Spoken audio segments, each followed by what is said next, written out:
مين اكتر الفنانين اللي انتي كنتي بتحبي تسمعي اغانيهم وتدندنيها؟ وردة. مين اللي كان بيختار معاكي الاغاني اللي انتي حابه تغنيها، انتي ولا حد؟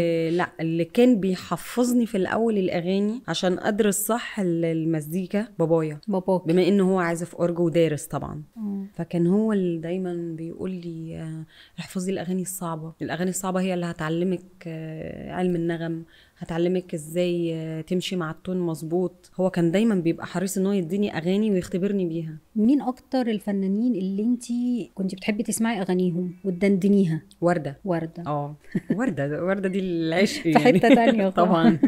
غنت لها انتي قبل كده اغنية؟ اه غنيت لها، وغنيت لها حتى باكس فاكتور، يعني من كتر حبي فيها صراحه. انا ورده كنت اساسا اول حلقه طلعت فيها اكس فاكتور كنت عايزه اغني الورده. دي في اول الحلقة من حبك في وردة؟ من حبي فيها. فهم قالوا لي طيب ان شاء الله لو انت كملتي معانا نوعدك ان انت تغني، يعني تغني الورد. لورده.